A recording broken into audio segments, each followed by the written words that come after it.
right, welcome everybody.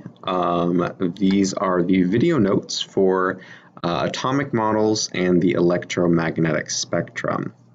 And don't let electromagnetic spectrum freak you out. It's just the fancy academic term for light. Okay, there's lots of different kinds of light. There's a large electromagnetic spectrum, but we'll talk about that here in a second. So before we get started, you are going to need your physical notes sheet so that you can follow along with me. You will be taking these down as we go. Okay? And anytime you need to pause the video or rewind me, feel free to do so. I won't mind. Okay, so first, before we can start talking about atomic models, we need to talk about what a model is in science. And this might be review free, that's okay. But models in science are used to describe how unseen things behave or look. Okay, they can be used to predict how things we can't see will behave when we do something to them. So we're going to write models in science are used to describe how my handwriting's bad on this, how unseen things look or behave. Okay. And again, we can't see them, so it's our best guess based on evidence. So it's how unseen things look or behave based on evidence. There we go. Okay. So in chemistry, atomic models are used to describe how atoms look or behave. Okay, so we can't see atoms, they're so tiny, but we can do experiments to delve deeper and predict how they will behave, and based on that, we can predict what they look like based on evidence. Okay, so we're going to say in chemistry, atomic models are used to describe how atoms look and behave. Excellent.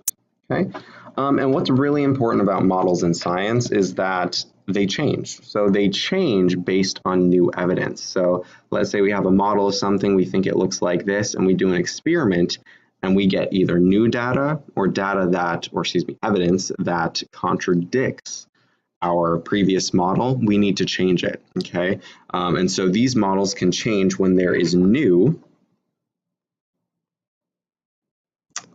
or contradicting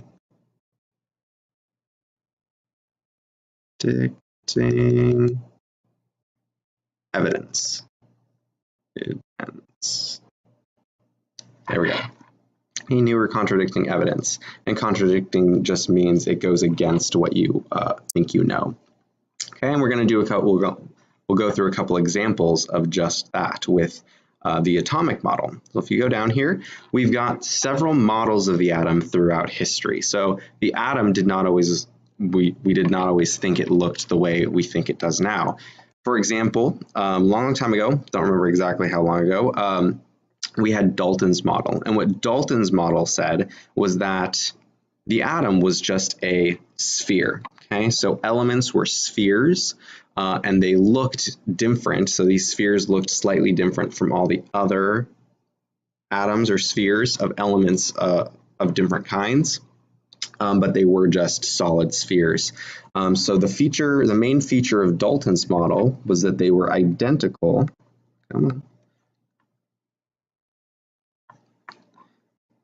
There we go. We'll say they are identical solid spheres. There we go. Sorry, my handwriting is really bad on this tablet, but that says identical solid spheres. Okay. However, as time went on, people were studying the atom more and more and more, and they realized there was something else going on inside the atom. They realized that there was the existence of some negative charge inside the atom. And Dalton's model did not account for there being charges in the atom. So what they had to do is they had to change it. They had to refine it. And so the new evidence that we're going to say for our new model, which is Thomson's model, the new evidence was that atoms have charge, or charges. They can be charged. Have charge. Okay. So atoms have charge.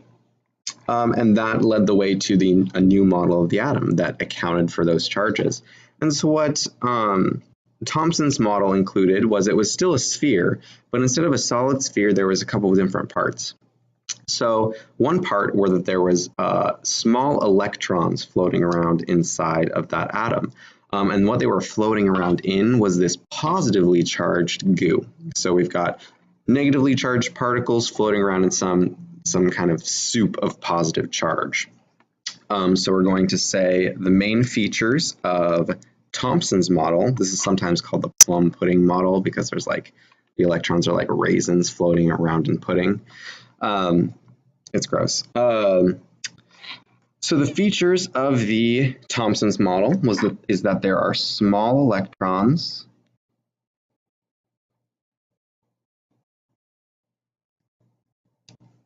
which are negative. I'll put in parentheses negative.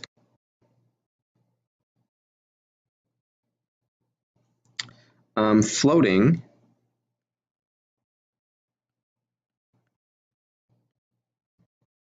in positive goo. I'll put in parentheses goo. Okay. So that was the model of the atom at that time.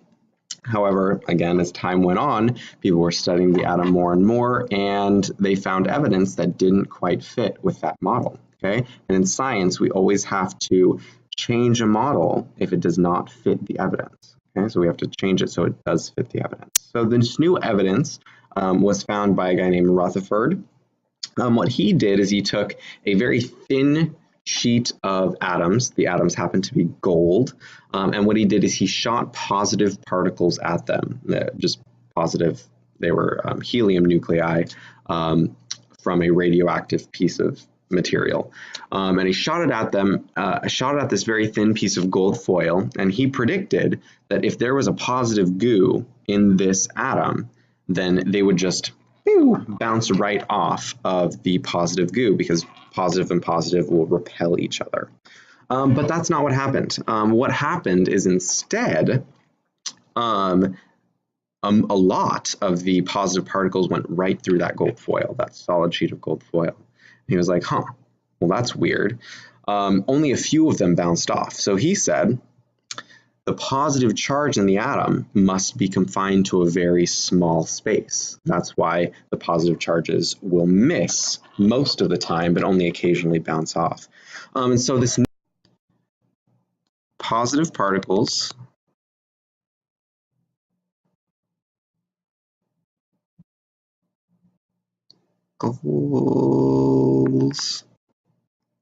pass through solid objects.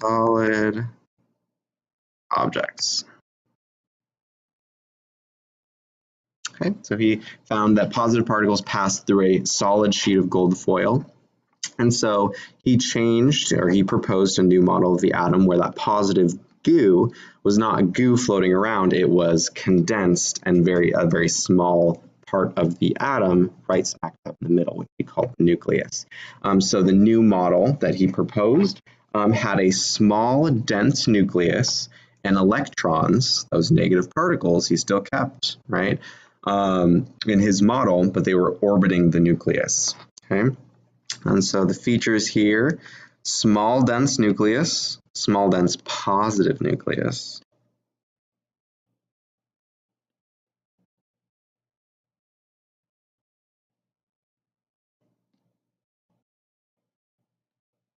And electrons orbiting the nucleus. Electrons orbit nucleus. Boom. Okay, and those electrons orbit in just about the same distance from the nucleus, so they're kind of like a big ring around the nucleus, as you can kind of see in the picture above, right here. Okay, so now we come to a slightly more recent model of the atom, which is Bohr's model. So Bohr's model saw a couple of things about atoms that Rutherford's model did not explain, or explain well. Okay, so the new evidence that Bohr found was that when he excited atoms with either heat or light, they produced color. They produced not just a rainbow of color. They didn't always produce bright light. They produced a very unique color. They produced a very unique and very specific colors. So they did not produce all the colors of the rainbow. They only produced very specific colors. And so what he did, he said this Rutherford's model does not predict why we see these very specific colors. And I would like you to see this for yourself. So around the room, there's going to be a couple gas discharge tubes set up. I want you to grab a pair of diffraction glasses from the front. These diffraction glasses split up light into its component colors. And I want you to take a look at some of these gas discharge tubes. And you're going to look for the very bright lines that get produced by each halogen light bulb. So the glasses look like this. They're pretty styling. So you're gonna go up to the front, you'll pause the video, grab a pair of these glasses, and just take a look. Just make your rounds and look at some of the lights that are available. And you'll see here, does this work? No, not really. You'll see that it is split into specific colors, and notice that it does not produce every color of the rainbow. They produce very specific bands of colors. So I'm gonna pause that video now and grab a pair of glasses and just take a look at. Okay, welcome back. So, as you saw, that when those elements are excited, they produce very specific colors. And so Bohr, what he did is he added to the model of the atom, and this is called Bohr's model. So what Bohr's model says, it makes a couple additions to Rutherford's. So instead of electrons just being in one specific ring or one specific energy level, he said that electrons exist only in very specific energy levels, and there are different sizes for different energies. Okay, so what we're going to say for big ideas of Bohr, big ideas of Bohr models is that electrons only exist in specific energy levels. Okay, he said that there's different energy levels and electrons exist in those specific energy levels. They cannot exist between, they can only exist in one at a time. And electrons are most stable or most relaxed when they're close to the nucleus. I'm going to say that they are most stable and relaxed when close to the nucleus. Okay, that's where they want to hang out. That's where they like to be. And the second big idea of Bohr's model that he added was that electrons are excited by heat, light, electricity, whatever. They're going to jump away from the nucleus. They're in a high energy state, and they're going to jump away from the nucleus to a higher energy level. Okay? So we're going to say they will jump away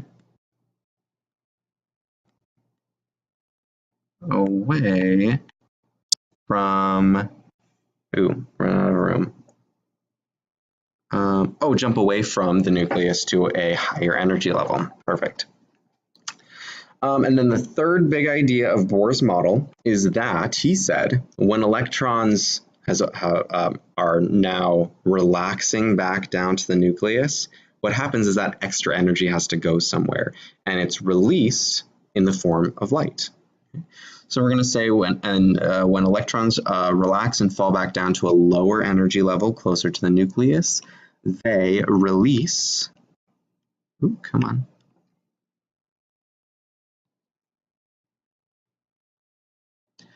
Release this extra energy as light. And the bigger they fall, so if they're at a really high energy level and they have to fall a long way, the more energy is released. The larger the energy of light, or the greater. Larger the energy of light. Awesome.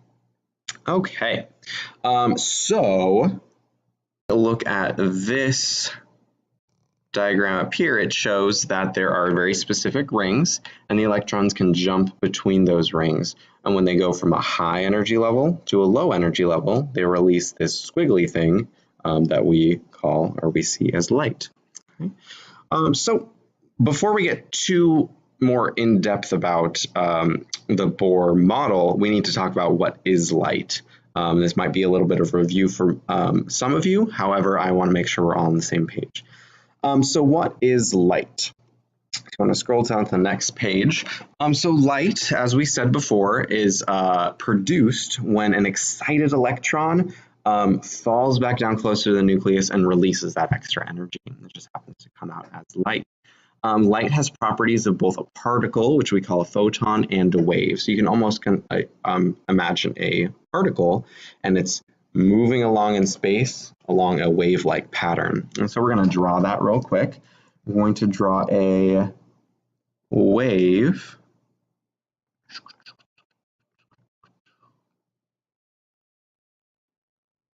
on our paper here, okay? And so you can imagine this particle moving along this wave in 3D space, but it's just going really, really fast. Okay, so light has a couple of different properties, okay? It has what's known as wavelength. I'm going to change my color for this one. Wavelength. Raw. I'll use green for wavelength. Wavelength is represented by the Greek symbol lambda. It looks like kind of an upside down Y. It also has a frequency. Actually, I'll just do wavelength first. We'll focus on one at a time. So wavelength, represented by lambda, is the distance from one peak to another peak in that wave of that light, a wave of light.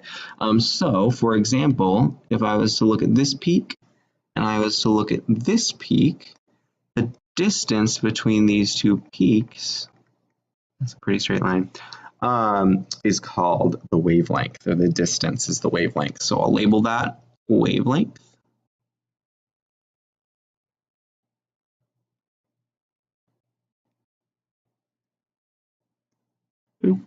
Okay, wavelength, and that's the lambda symbol. So if you see that upside down Y, it means wavelength. Okay, and we will say that wavelength, we'll define it here, is the distance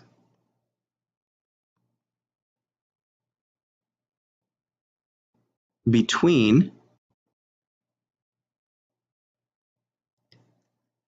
two peaks in a light wave.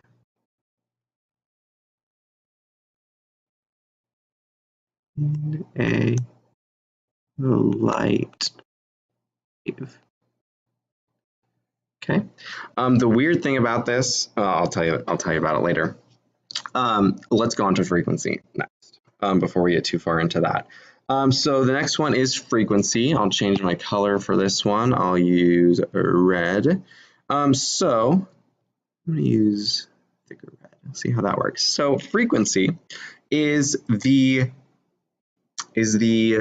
number of times a peak passes a certain point in 1 second. Okay, so if you imagine these peaks here, and they're moving towards you. Let's say there are waves on an ocean, and they're crashing into the shore. However many waves hit the shore in 1 second is known as your frequency. But in this case, it's much, much faster because these waves are moving a lot faster. Frequency is represented by the Greek letter nu, which looks like a V with a little tail on the end, like that, the one I just drew. And it is defined as the number of peaks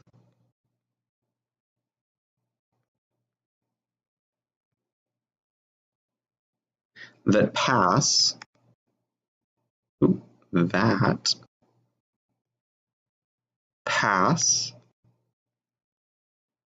a point in 1 second. Okay, and per second, I will just tell you because you'll encounter this eventually. Per second, there's a word for per second, and it's called a hertz. So a hertz, or it's also known as Hz, abbreviated Hz, equals 1 second. Or excuse me, I'm going to delete that. It's actually per second. So if something is 3 hertz, it means it's 3 of something per second. Okay, per second. And I'll abbreviate second, SEC. Okay. The next property that a light wave has is how fast it goes. And light is pretty simple. It always goes at the speed of light. There's rare exceptions, but we're going to assume for our purposes that light moves at the speed of light. And the speed of light is a set speed. The speed of light is 2.998 times 10 to the 8th meters per second. So that's meters per second.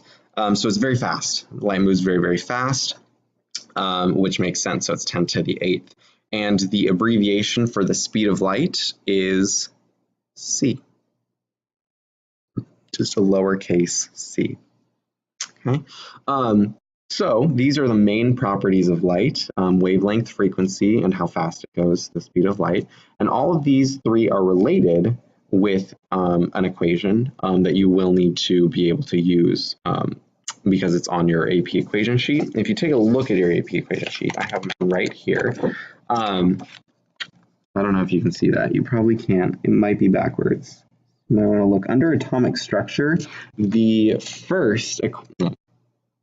second equation, I squared it, is the wavelength, frequency, speed of light formula that relates all these 3 things together. So we're just going to write it up here at the top corner. We're going to say that C equals, kind of looks like an E, but I promise it's a C. C equals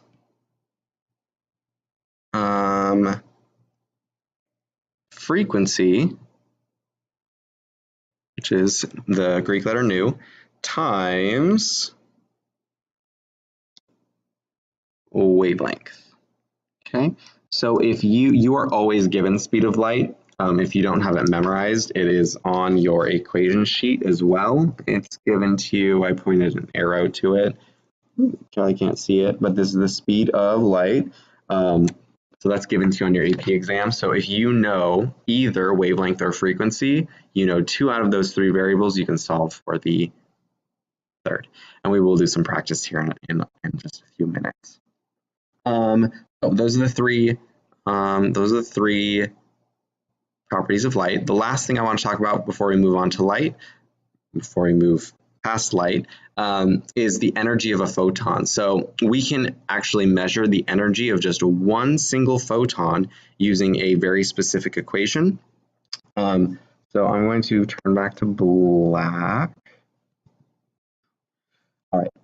So energy of a photon is sometimes symbolized with the capital E, and the energy of a photon can be described with the equation E equals H times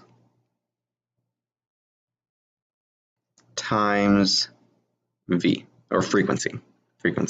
Energy equals H times frequency. And what H equals, okay, H is a new constant that we have not encountered before, but that's known as Planck's constant. It just describes the energy of one single photon, and that is also given on your equation sheet. It's the one that I circled. It says Planck's constant. So then pull out your equation sheet so you can find it really quick, just so you know where it is. So take a second to pause the video and just find your equation sheet and find Planck's constant. So yeah.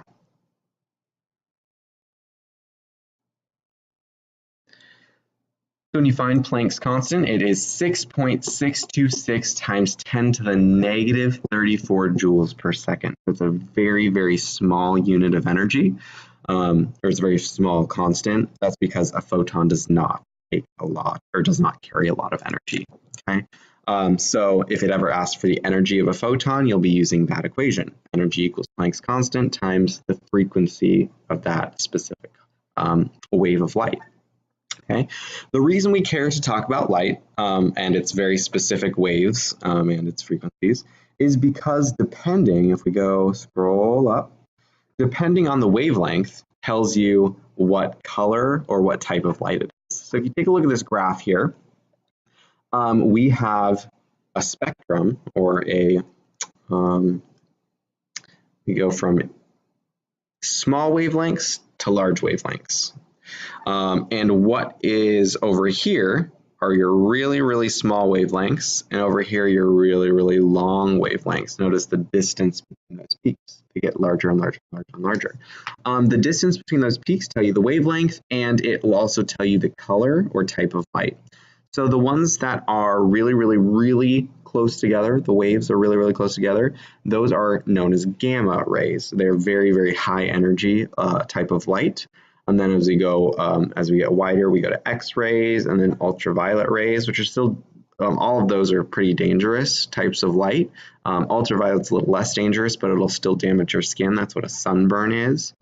And then we get into slightly longer wavelengths of light.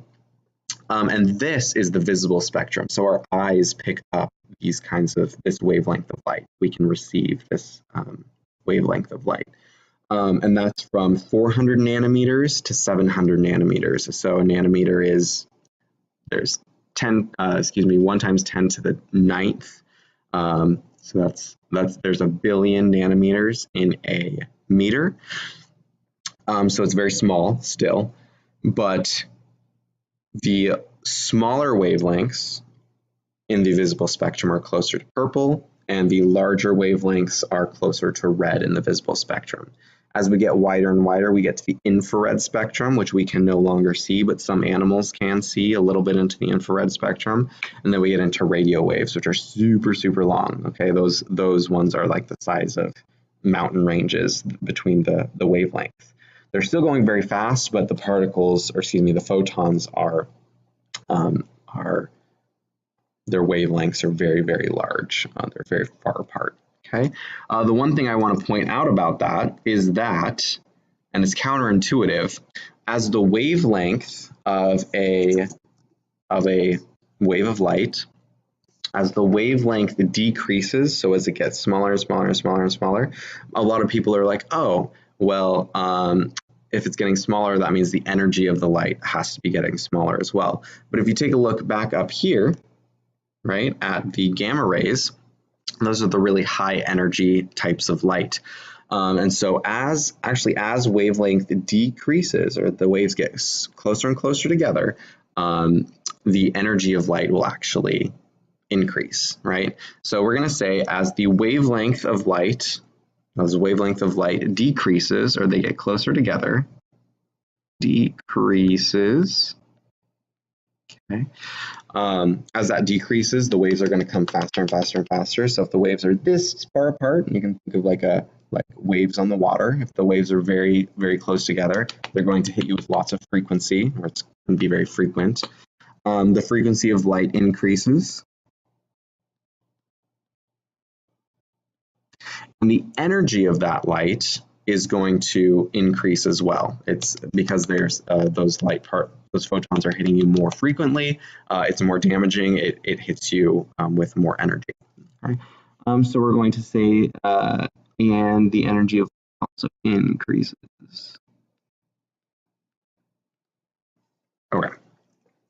Okay. Let's see here. We're good. So uses for types of light. So one of the things that it wants you to know on the AP exam specifically are some uses for various types of light. And we're going to go over visible, infrared, and ultraviolet and why they're useful. So visible light specifically, because we can see it, and we know, if we think back to when we were talking about molarity, we know that the more concentrated something is, the more solute particles are in there, the darker it looks. So we can use visible light as a tool to measure the concentration of solutions. So we're going to say visible light is used to determine concentration of solutions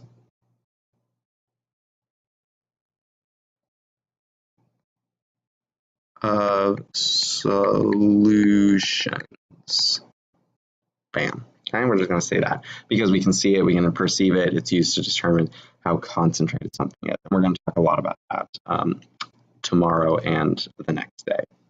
We'll have a lab on this actually. Infrared light, however, is used slightly differently. So infrared, remember, that's slightly longer than what our eyes can perceive. The wavelength is slightly longer. Infrared, those wavelengths, so if you zoom way, way in and you imagine the length of those wavelengths are about the size of bonded atoms. And because they're the size of bonded atoms, we can use infrared light to detect bond energies, or how much energy a bond has. So we're going to say infrared light wavelengths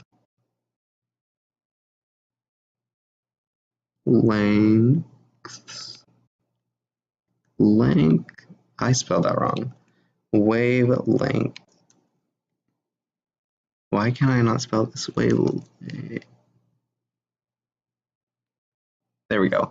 Wavelengths are approximately, I'll put a squiggly equal sign, approximately the size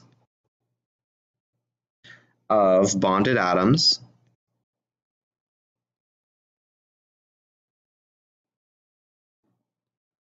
Okay, therefore they're used to detect bond energies.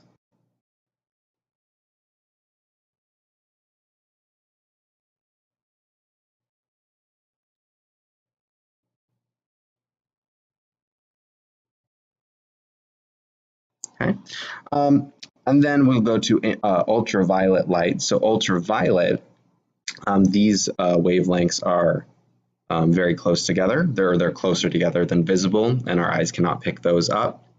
And because they're a little closer together, they're more energy and they're a little more damaging to us anyways. But what they're used for and why they're useful is because their wavelengths are about the size of those electron jumps. So remember the size of the orbitals and the size of those rings or orbitals that electrons live in. They're about the size of those electron jumps. Therefore, they can be used to detect electron positions if you use ultraviolet light to do that. So we're going to say wavelengths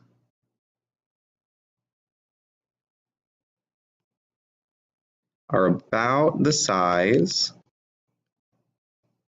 of electron jumps.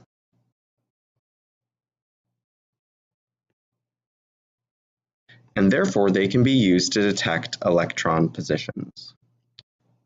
Used to detect electron positions. That's what I meant to say. Positions. Bam. Okay.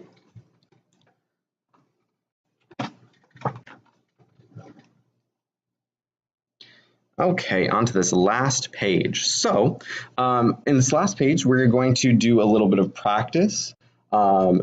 You looking at very specific wavelengths of light that are produced by elements. So, what you did with the glasses, you were just taking a look at the colors, that there were different colors when you excited different elements, but now we're going to be very specific. We've got slightly better tools to look at the specific colors given off by excited elements. These are called spectrometer. No, just called. I forgot. I had to look it up. They're called spectroscopes.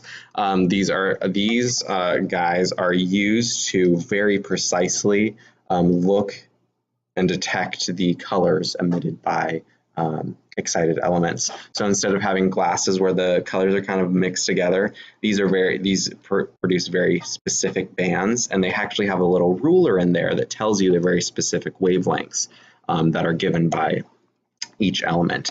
You are going to be using one of these, and you're going to be sketching. If you take a look on this back page, you're going to be sketching the spectrum for two elements. The first one's going to be hydrogen. I've got two hydrogen lamps, or I should have set up two hydrogen lamps. So you can. I want you to watch me draw it, and then you can do the second one yourself when you have an example. So how these guys work is you look at it, you're going to have the upside up, okay? And there's a small hole right here, okay, which you're going to look through. And what you'll see is a slit on the right-hand side. And light enters that slit, okay? What you see on the left-hand side is a little ruler that says 7654. That 7654 represents hundreds of nanometers. So 4 represents the 400 nanometer wavelength, and 6 represents the 600 nanometer wavelength, so on and so forth. So when you look through a spectrum, I forgot what the name was again, this thing. When you look through this thing and you line up the light source into that slit where the light enters, it will split up the colors for you, and you can actually measure very specific wavelengths. So we're going to practice here. And I am going to show you the spectrum for hydrogen. I've got a picture of it real quick so that you can see what's going to look like. So if you take a look at the screen here, this is a picture I took of a hydrogen light bulb.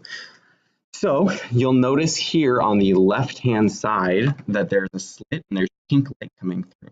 Okay, that's where I've lined up the hydrogen bulb. So light is entering from the hydrogen bulb into that slit, and then it splits those colors up, just like when you were wearing the glasses, into the very distinct colors that make it up.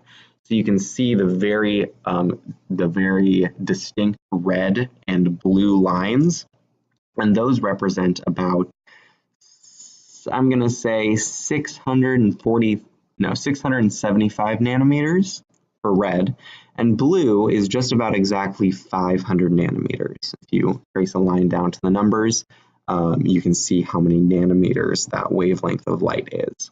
Okay, and so back to this.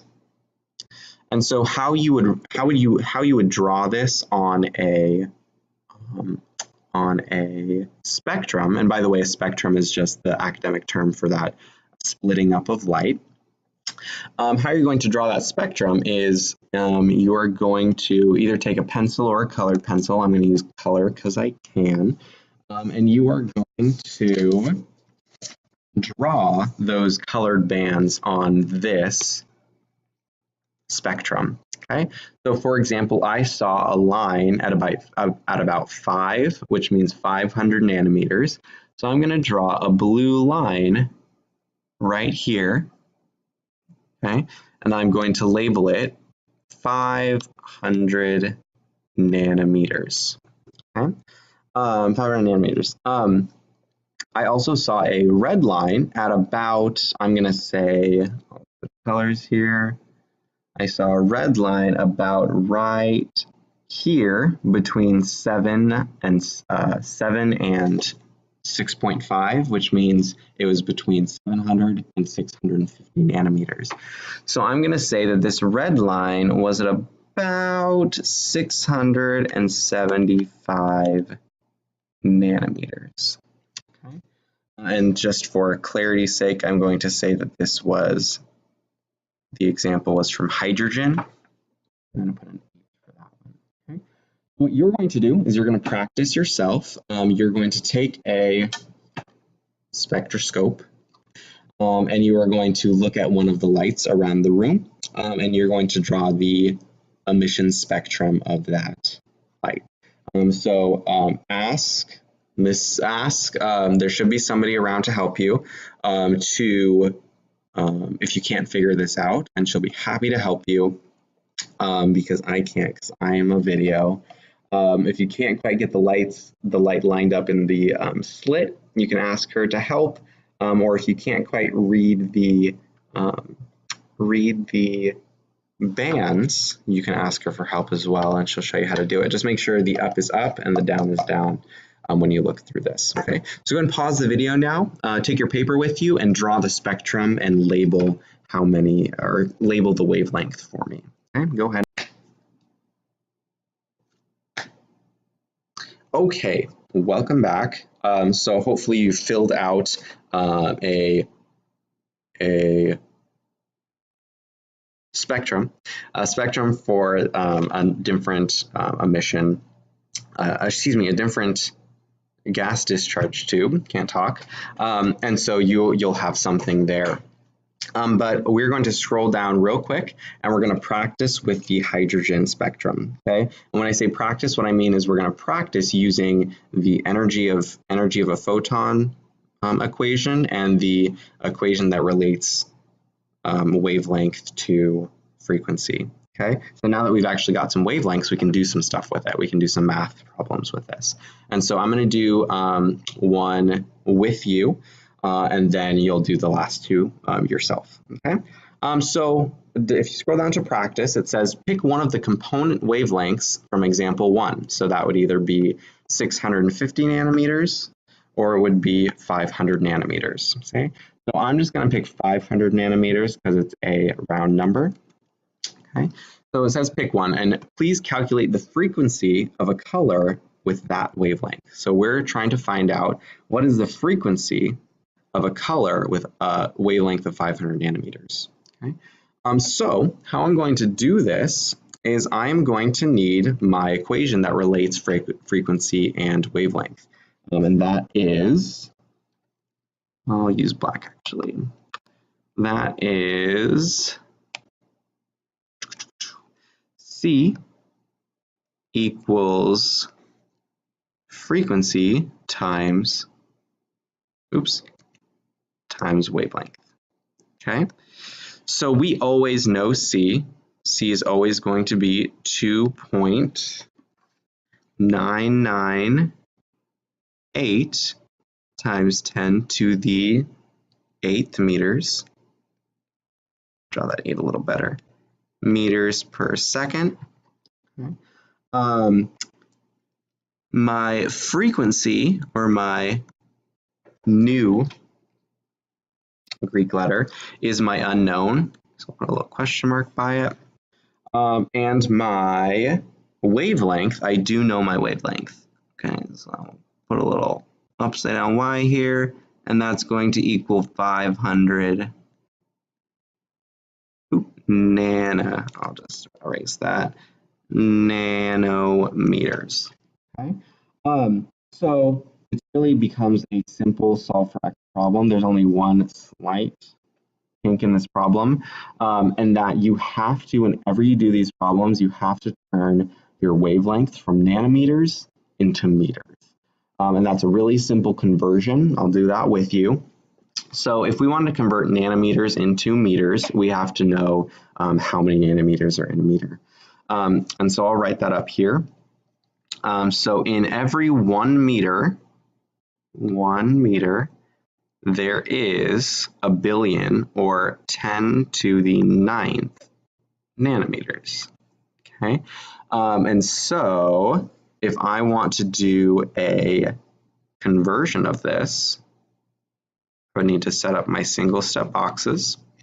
Okay, and I would start with what I'm given, so 500 nanometers. Okay, without even thinking about it, I'm going to put nanometers on the bottom, meters on top. And for every 1 meter, there is 10 to the 9th nanometers. And so I would divide by 10 to the 9th. So I'll use a calculator. 500 divided by, don't forget your parentheses, 10 to the 9th. I get a very small number. I get 5 to the 2, 3, 4, 5, 6, 7.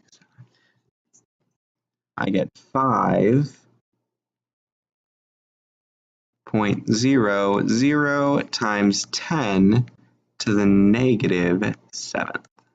Okay, so in meters, that's a very small number, which makes sense because wavelengths are very, very tiny, because photons are very, very tiny. Okay, and so then it becomes a solve for X problem. So I put C in for C, my V is my unknown, and my wavelength is 5 times 10 to the negative 7. So let me do the math here. If you want to do this math yourself, just skip through it. If you need a little help setting it up, you can watch me put it up.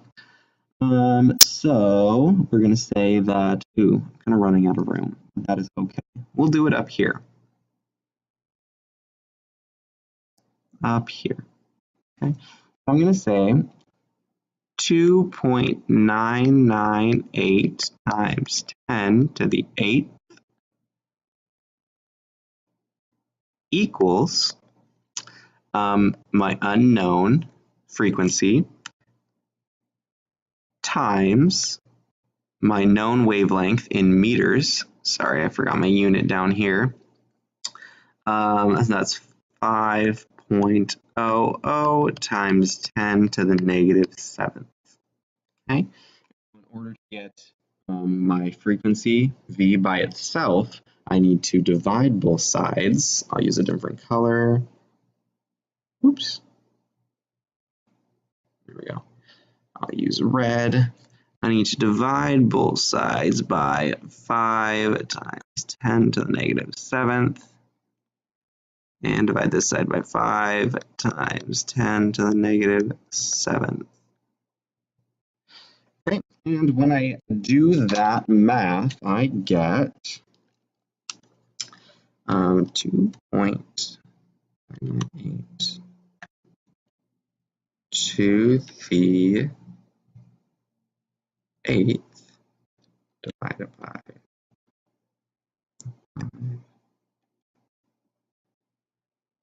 what? Oh, let me start over. 2.998 times 10 to the 8th divided by 5 times 10 to the negative 7th. All right, so I get a final answer of 5.996. Technically, if you want correct sig figs, it would just be 6.00 times 10 to the 14th, and that's per second. So frequency is amount of waves per second, so that would be hertz. Okay. So that would be the answer for that one. Okay. The biggest trick for this one is making sure to remember to turn your wavelengths into from nanometers into meters. That's the biggest trick for these ones. Okay. The last one we're going to do together is number 2. It says, using your answer from question 1, calculate the energy that one photon of this light will have. And so for this problem, what we need is, if we scroll up here, we're going to need this equation right here. Energy equals Planck's constant times frequency. Okay. Oops. There we go. So we know Planck's constant, it's a constant, it's always given, it's on our equation sheet, and we know frequency because we just solved for it.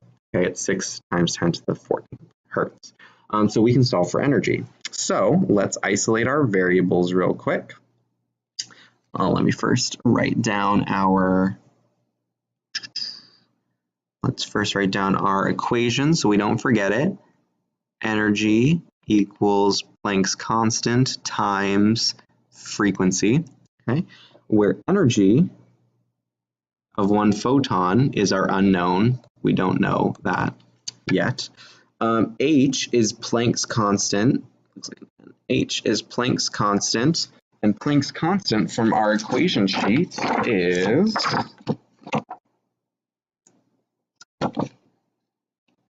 here it is.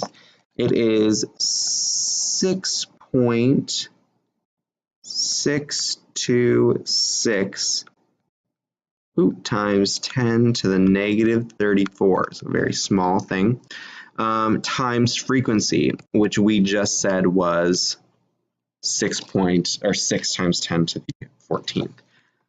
So we're going to say 6 times 10 to the 14th. Sorry, it's kind of squished in there. I apologize. It's hard to write on this. So we're just going to plug in chug. So E equals 6.626 times 10 to the negative 34th times 6 times 10 to the 14th. Okay. Which means E equals, if I plug that into my handy dandy calculator, 6.6 fourth divided by, times by 6 times 10 to the 14th. I get, if my math is correct, to the 14th. That looks more like it. So I get that E equals 3.98 times 10 to the negative 19th. Okay, and that's actually joules. Joules is the energy of that photon. Boom.